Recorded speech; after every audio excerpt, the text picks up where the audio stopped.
Okay, today I'm going to show you how to change front shocks, struts, on a 2006 Nissan Frontier 4x4.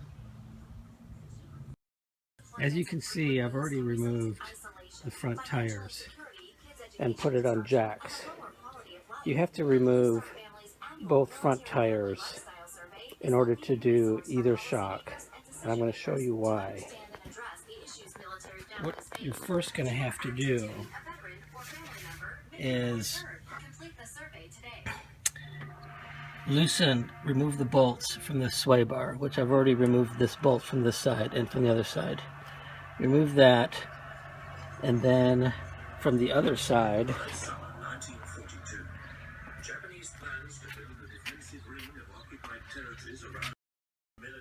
alright, so I've loosened the bolt on the outer tie rod. Take it off. And I'm going to need to work this tie rod out. I can either... I don't want to strip my threads on this. So what I'm going to do is I'm going to bring the jack over here and I'm going to jack up this wheel a little bit to give me some play here. Alright, after jacking up the wheel, I'm able to remove the outer tie rod. So now I'm going to undo this bolt on the bottom of the shock and undo the top 3 bolts on the top of the shock strut. And you see this entire strut with the spring is going to have to come out. Okay, I'm now unloosening the top bolts. It's a 14mm.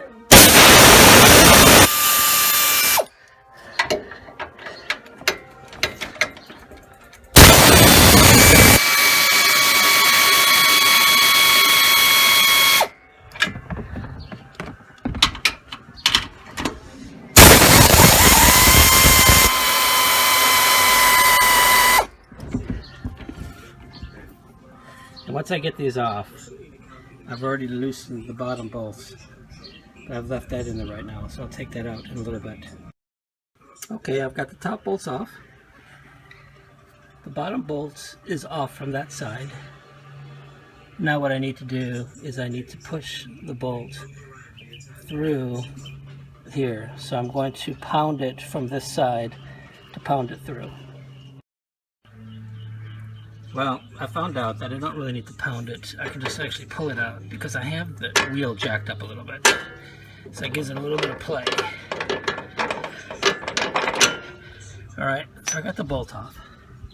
Now that I have those off, let's see if I can pull that out.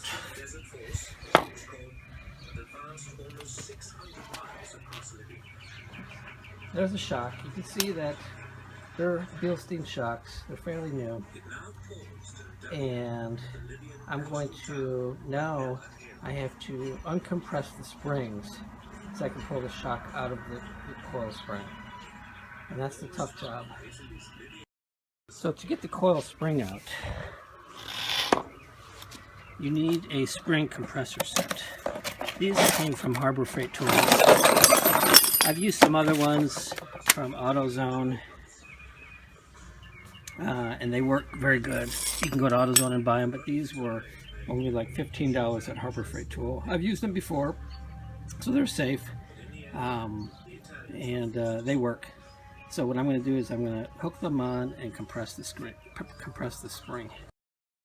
Okay, I was able to compress the spring, take the nut off the end here, and pull the shock out. Put the shock back in.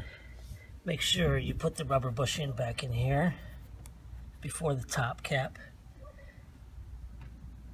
Otherwise you'll hear clunking sounds if you don't put the rubber bushing in. That's just a cover. So now I'm going to take off these compression spring struts, and then we'll put the shock back on. Alright, I'm putting the shock back in there. I inserted it up into the top here.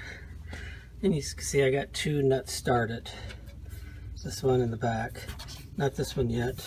It's not through far enough yet. And that's because I need to turn the shock and slip it in there. So, got a big long screwdriver. And so this is a chore.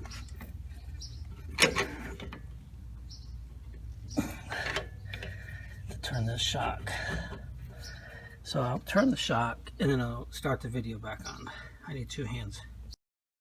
Okay, well, I got the shock turned. I had to use this ratchet extension and my trusty lead pipe. There was a lot of torque on that. So now that should fit right in there.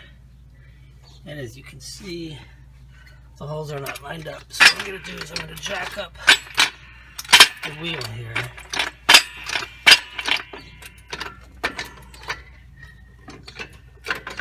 Sorry about that. Until I get the hole lined up.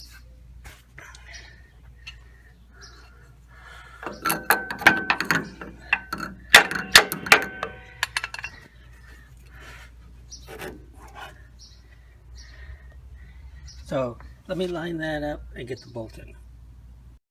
Okay, I got the bolt in. Now I just need to put the nut on the other side and finish screwing in. All right, we are gonna tighten these bolts up on top. I got the nut through here. I need to put the bolts on over there. And then after that, we'll connect the outer tie rod to this, and we'll connect the sway bar over here. Okay, I got all these bolts tied up on top. I got the bolt in there tight. I put in the tie rod outer up. Had a little trouble getting this nut back on the bolt. Sometimes when you're pulling them off, on and off, the threads get a little stripped. So I heated up the bolt a little bit and the nut went on. Anyway, it's an old mechanics trick. Next I'll be putting the sway bar back on. I also want to show that I got a new package of cotter pins to put through this cotter pin hole here. Okay, I got the bolts on for the sway bar. Shocks are installed. Cotter pin on.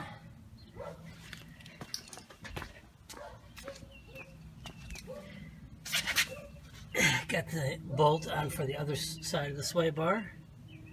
And this cotter pin's on. And both sides look good. Now it's just time to put on the wheels. And you're done.